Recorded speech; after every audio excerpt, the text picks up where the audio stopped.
Dark Avengers के last episode के अंदर हमने देखा था कि किस तरह से ओवन रीज जो है पूरी डार्क एवेंजर्स की टीम को नचा के रख दिया था अपनी उंगलियों के ऊपर। उसने नॉर्मन ऑसबॉर्न की रियलिटी ऐसी बदली थी कि वो एकदम पागल होकर रह गया था। उसने बॉब यानी कि सेंट्री का ये हाल किया था, घुटनों पे आकर उससे भीख मांग रहा था कि वो ये सब रोक दे। उसने हॉकाई को एक पानी के अंदर बदल दिया, इरिस को जो स्टैचू के अंदर बदल दिया, मिस मार्वल को तो एक चुटकी के अंदर गायब कर दिया और डैकन को एक तरह के पेड़ के अंदर बदल दिया। और यहीं पे हम देखते हैं कि जब वो अपनी सारी पावर्स आउट ऑफ कंट्रोल कर रहा होता है क्योंकि वो सिर्फ चाहता है कि उसको अकेला छोड़ दिया जाए, वहीं पे हम देखते हैं कि विक्टोरिया हैंड उसके सामने आती है और कहती है कि देखो भाई, हम तुमसे जीत नहीं सकते और मैं यहाँ पे तुम्हें जो हूँ सरेंडर करती हूँ। अब आगे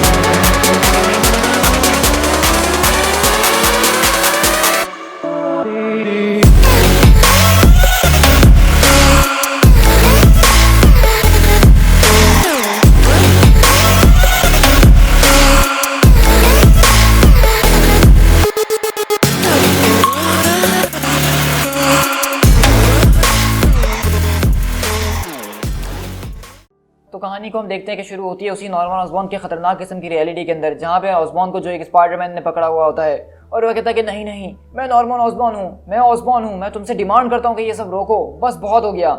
लेकिन हम देखते हैं कि स्पाइडरमैन उसको ऊपर से फेंक देता है और ऑसबॉर्न चिल्लाता हुआ उस रियलिटी के अंदर गिर जाता है। और वहीं से ऑसबॉर्न की आँख खुलती और कहता है कि मैं ऑसबॉर्न हूँ, मेरे साथ ये सब नहीं कर सकते हो तुम। तो हम यहीं से शिफ्ट होते हैं डायनासोर यानी कोलोराडो के अंदर। और वहीं पे ओवन रीज बोलता है कि मुझे माफ़ करना, लेकिन तुमने क्या कहा?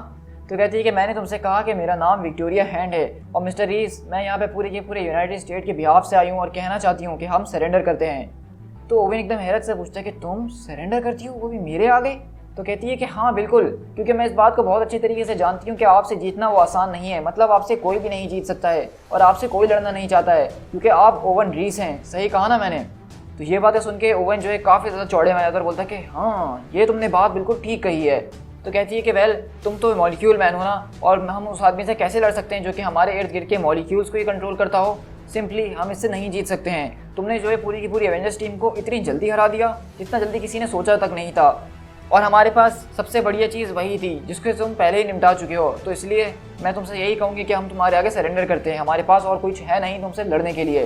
तो वहीं पे पीछे से उसके दोस्त जो होते हैं वो कहते हैं कि हाँ, इसकी बात में दम तो ज़रूर है, ये हमारा क्या बिगाड़ सकते हैं। लेकिन वहीं से उसका दूसरा दोस्त बोलता है यानी मेफिस्टो कि नहीं नहीं, ये झूठ बोल रही है, इसका काम फ़ौरन तमाम करो, ये ज़रूर कोई ना कोई प्लान लेकर यहाँ पे आई है। तो वहीं पे वो बोलती है कि नहीं, आखिरकार किस किस्म का प्लान ये यहाँ पे लेकर आई है? इसके पास कोई प्लान नहीं है। अब हमारे पास मौका है ओवेन, हम उनकी दुनिया के ऊपर राज कर सकते हैं, ये तुम्हारी है, जाओ उसके ऊपर राज करो। तो कहता है कि नहीं यार, मुझे दुनिया की ज़रूरत नहीं है, मुझे सिर्फ इस जगह की ज़रूरत है और कुछ नहीं। तो कहती है कि ये हमारे दोस्त जो है यहाँ पे, ये कौन है? तो ओवन बोलता है कि ये सिर्फ मेरे दोस्त हैं। तो कहती है चलो ठीक है, मैं तुमसे सिर्फ यही यहाँ पे बात करने के लिए आई हूँ कि मैं जान सकूँ कि आखिरकार ऐसी कौन सी चीज़ें जो तुम्हें चाहिए। मतलब हमारे बीच कोई ना कोई एग्रीमेंट, कोई ना कोई पीसफुल अकॉर्ड तो हो सकता है ना, जो मैं तुम्हें दे दूँ और उसके बदले तुम हम सबको यहाँ से जाने दो आराम से। तो कहता है कि मैं सिर्फ इतना ही चाहता हूँ कि मुझे यहाँ पर अकेला छोड़ दिया जाए, इस जगह पर बिल्कुल अकेला। तो कहती है कि ठीक है, लेकिन क्या तुम मुझे बताओगे कि इस जगह पर क्यों? तो कहता है क्योंकि मैं इस जगह पर पैदा हुआ हूँ, ये मेरा घर है और मुझे ये चाहिए। और अब देखते हैं कि ओवन यहाँ पे जो है विक्टोरिया के साथ कुछ अजीब व गरीब चीज़ें कर रहा होता है और विक्टोरिया बोलती है कि ठीक है, मैं आपके लिए ये सब कर सकती हूँ, लेकिन इससे पहले आपको जो है एवेंजर्स को वापसी लौटाना होगा जैसे वो यहाँ पे आए थे और बाकी के जितने लोग जो यहाँ पे आके गायब हुए हैं। तो ओवन पूछता है कि बाकी के दूसरे लोग? तो हम देखते हैं कि विक्टोरिया के वो वहाँ पर आर्मर को हटा देता है अपने मॉलिक्यूल्स के ज़रिए और कहती है कि सिविलियंस की मैं बात कर रही हूँ जो कि यहाँ पर आए थे और गायब हो गए। तकरीबन 44 पीपल जो है वो मिसिंग है, जिसमें से इस टाउन के रहने वाले लोग भी शामिल हैं और मैं अस्यूम करती हूँ कि आपने उनके साथ कुछ बुरा नहीं किया होगा। क्या वो लोग ठीक हैं? तो ओवन सोच पड़ जाता है और बोलता है कि 44 पीपल? कहती है कि हाँ, मैं चाहती हूँ कि उन सारे के सारे लोगों को अब वापसी लौटा दें, उनकी फैमिली और फ्रेंड्स तक, और ये हमारे बीच एक पीसफुल गैसर की निशानी होगी। और ओवन उसकी तरफ देख रहा होता है और वो पूछती है कहीं तुमने उन सबको मार तो नहीं दिया? देखो, मैं सिर्फ यही चाहती हूँ कि तुम भी एक अच्छा काम करो जैसे मैं तुम्हारे साथ अच्छा काम कर रही हूँ ओवन, और बाकी मैं तुमसे जो कुछ भी करी उसमें बिल्कुल सच्चाई है, मैं यहाँ पे कोई प्लान लेके नहीं आई हूँ। तो ओवन बोलता है कि नहीं, मुझे ऐसा नहीं लगता है कि तुम यहाँ पे सच बोल रही हो मुझसे, मुझे लग रहा है कि तुम मुझे यहाँ पे डिस्ट्रॉय करने के लिए आई हो। तो कहती है कि नहीं, मैं ये नहीं करने वाली हूँ, हमेशा हर कोई आके मुझसे यही बोलता है लेकिन वो लोग मुझे डिस्ट्रॉय ही कर देते हैं।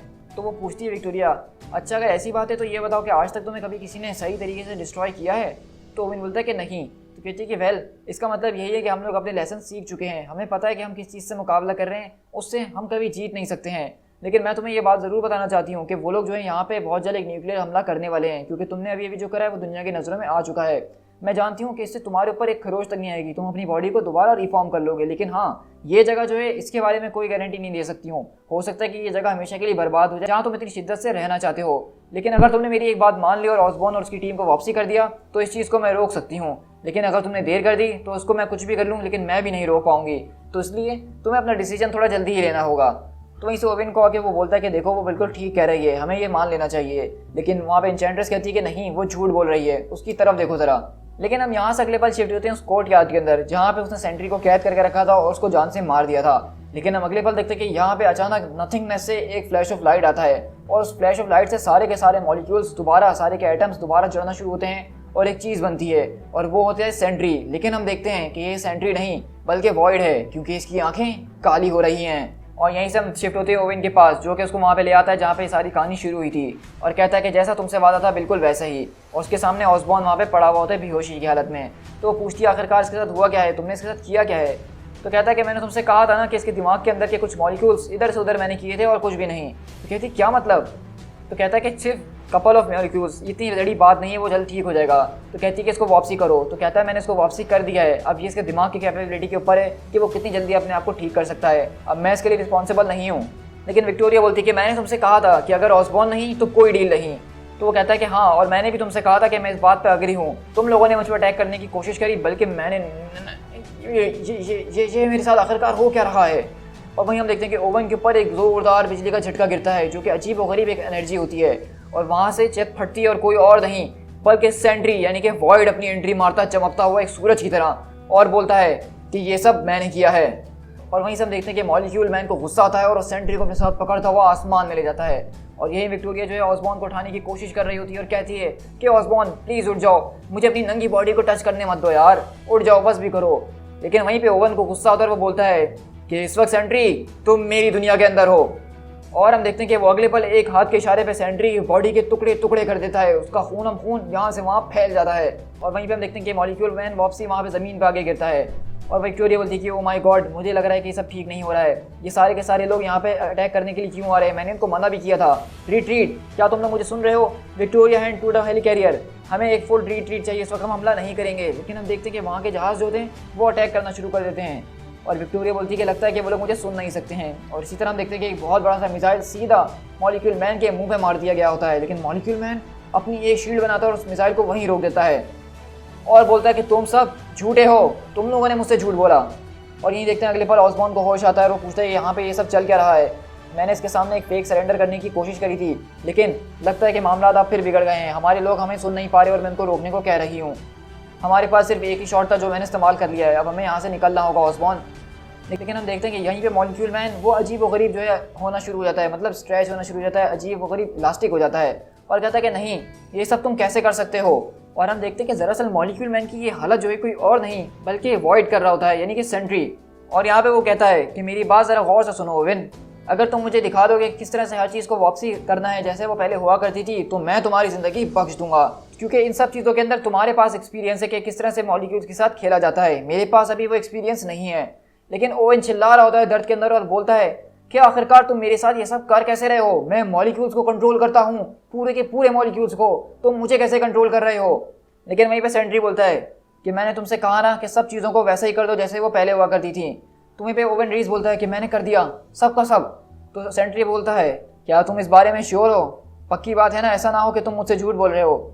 लेकिन वहीं पे ओवन अपनी इतनी डरी हुई हालत में बोल रहा होता है कि मैंने सब कुछ ठीक कर दिया यार, मेरी बात पे विश्वास करो, मैं कसम खा के कहता हूँ। और अगले लेवल हम देखते हैं कि सारे के सारे लोग टाउन के अंदर वापसी आ जाते हैं, एरीज जो स्टैचू बना था वो ठीक हो जाता है और सेंट्री बोलता है कि ठीक है फिर तुम जाओ पहाड़ में। और हम देखते हैं कि यहाँ पे सेंट्री जो है वो मॉलिक्यूल मैन के टुकड़े टुकड़े कर देता है जैसे उसने सेंट्री के पहले किए थे और ज़ोरदार यहाँ पे एक धमाका होता है। और जैसे कि हम सारे के सारे व्यूवर्स उसके साथ ऑसबॉर्न और उसकी टीम भी हैरत के अंदर रह जाती है और ऑसबॉर्न बोलता है कि रॉबर्ट ये सब क्या था? तो वहीं पे रॉबर्ट आता है और बोलता है कि मैंने आज अपने बारे में एक नई चीज़ सीखी है। तो ऑसबॉर्न पूछता है कि अच्छा वो क्या बात है रॉबर्ट? मैं अपने दुनिया के इर्द गिर्द के मॉलिक्यूल्स को कंट्रोल कर सकता हूँ। और इसी तरह से मैं ये चीज़ें कर रहा था और आज तक मुझे ये चीज़ें पता भी नहीं थी। आखिर कैसे मुझे पता होती, क्योंकि किसी को ये बात नहीं पता थी, ना ही रीड रिचर्ड को ये बात पता थी, ना ही टोनी स्टार्क को। बस वो लोग मुझसे यही कहते थे कि तुम्हारी पावर्स बहुत ही ज़्यादा डिफरेंट है बॉब, और मुझे नहीं पता था कि असल में मेरी पावर्स का जो सोर्स है वो ये है। तो वहीं पे ऑसबॉर्न बोलता है कि हम सभी बहुत ज़्यादा डिफरेंट हैं बॉब। और यहीं से हॉकाई वगैरह पूछता है कि वेट अ मिनट, यहाँ पे ये सब हो क्या रहा है, एक पल हम यहाँ थे और एक पल वहाँ, ये सब क्या चल रहा है। तो मिस मार्वल बोलती है कि हॉकाई अब बस अपना मुंह बंद कर लो।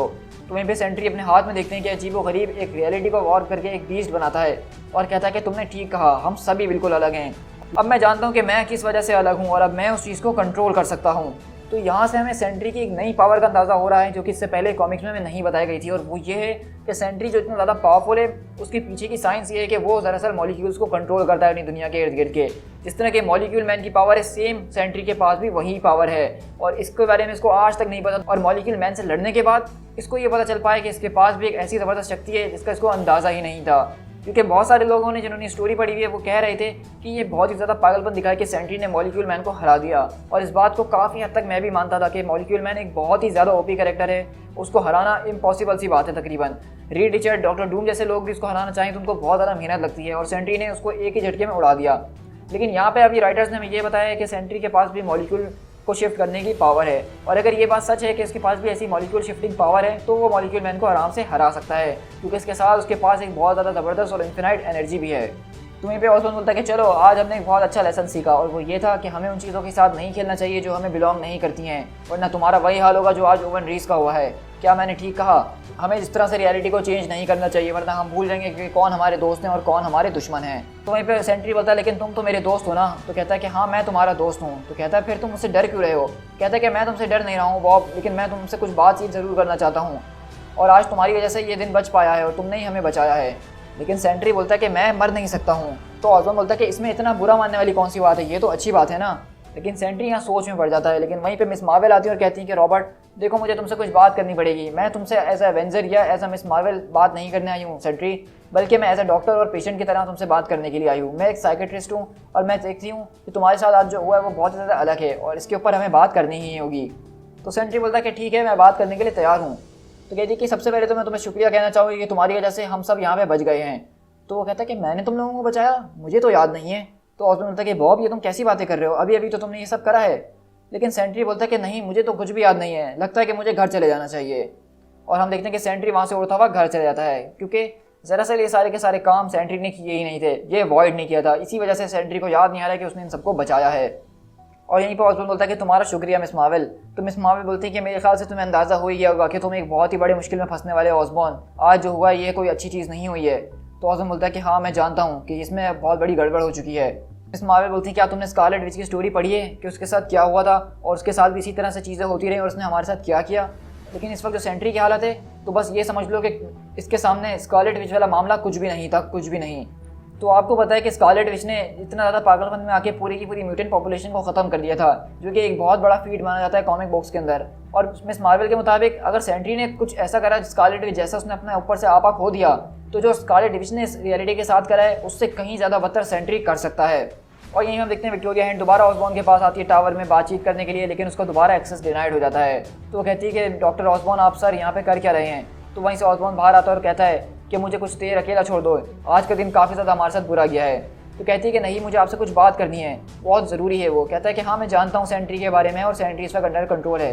तो कहती है कि नहीं मैं सेंट्री के बारे में नहीं बल्कि आपके बारे में बात करना चाहती हूँ। मैं जानती हूँ कि आपकी हिस्ट्री बहुत ज़्यादा खतरनाक रही है, आपका माइंड बहुत ज़्यादा सेंसिटिव है और अभी अभी आप एक ऐसे विलन से लड़ते हुए आ रहे हैं जिसने आपके माइंड के अंदर एक स्टिक घुसा दी है। तो आपको वाकई में लगता है कि आप ठीक हैं, आपको एक एक्सपर्ट मेडिकल अटेंशन की ज़रूरत है, वरना आप अपना आपा खो बैठेंगे और जो सब आपने हासिल करा है वो सब चले जाएगा।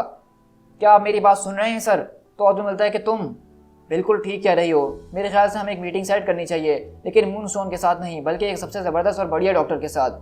तो कहती है कि तो आपने बिल्कुल ठीक कहा, मैं एक मीटिंग अरेंज कराती हूँ यहाँ के सबसे बेस्ट साइकेट्रिस्ट के साथ और आपको उनसे अपॉइंटमेंट लेना ही होगा। तो कहता है कि ठीक है फिर ये मीटिंग कल के लिए सेट कर दो और तुम्हारा बहुत बहुत शुक्रिया। और इस तरह ऑसबॉर्न अपने कमरे के अंदर जाता है और सारे सुपर हीरोज़ के ऊपर एक फाइल बना रहा होता है और उनको देख रहा होता है। लेकिन वहीं से हम देखते हैं कि ऑसबॉर्न अपने घुटनों में आ जाता है और तड़पना शुरू कर देता है, क्योंकि उसके माइंड के अंदर का जो गॉब्लिन है वो जागना शुरू हो गया है और बोलता है आखिरकार क्यों ये चेहरा मेरे ऊपर से बाहर आ रहा है, आखिरकार क्यों तुम मेरे सामने आना चाह रहे हो बार बार। लेकिन नहीं, मैं तुम्हें नहीं आने दूंगा, बस रुक जाओ, बहुत हो गया, ये सब नहीं हो सकता है। और वहीं पे ऑसबॉर्न चिल्ला रहा होता है कि नहीं, तुम्हें सामने नहीं आना होगा, तुम छुप के रहना होगा, तुम्हें लोग नहीं देख सकते हैं। और दरअसल हम देख रहे होते हैं कि ऑसबॉर्न की जो हालत हुई हुई है, जो गॉब्लिन से वो लड़ रहा है, इसके पीछे लोकी की मैनिपुलेशन शामिल है, क्योंकि लोकी इसके कमरे के अंदर बैठ के इसके ऊपर स्पेल कास्ट वगैरह कर रहा है। To be continued in seize.